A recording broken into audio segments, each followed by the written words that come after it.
College campuses across the United States are protesting speakers and performers, saying their words will harm students. The most recent example occurred at UC Berkeley, where students rioted to prevent Ann Coulter from delivering a speech. And while UC Berkeley claims to be the birthplace of the free speech movement, well, critics say the school could be also the one to kill it. There's this big issue going on about conservative pundit Ann Coulter and whether or not she has a right to speak at Berkeley. She was invited by the Berkeley Republicans. UC Berkeley isn't the only school grappling with this issue. Over 2,000 miles away, students at the George Washington University in Washington, D.C. are fighting for their right to both bring and prevent speakers from coming to their campus. Maddie Daly is the president of Program Board, an on-campus student organization which brings speakers and performers to campus.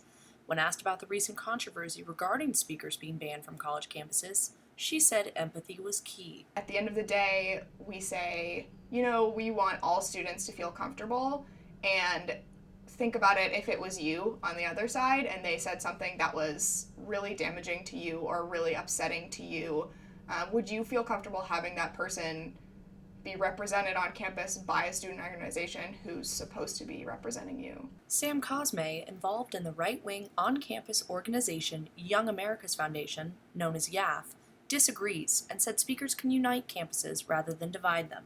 There's a perspective that YAF is only here to provoke, which I can understand people can be provoked by it, but at the same time, we really just want to create an open dialogue on campus. That's really our main goal, and that's the goal of the national organization.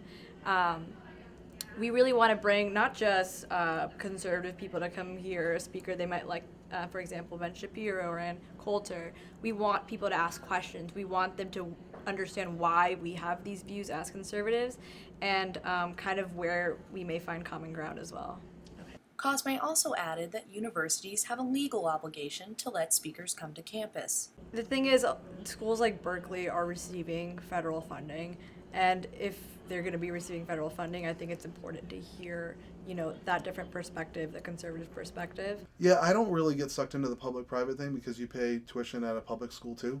It's actually part of life. There are a lot of things that taxes pay for that I don't utilize. That was Tim Miller, George Washington University's Associate Dean of Students who oversees the student organizations who bring speakers and performers to campus. He said that as an administrator, it's his job to keep things fair. I want to support every voice that wants to be heard in these situations. So when Milo Yiannopoulos came to campus, the students had the right to bring him to campus. But every student that didn't want that deserved to be in that room if they wanted to be, and deserved the opportunity to be a part of that discussion.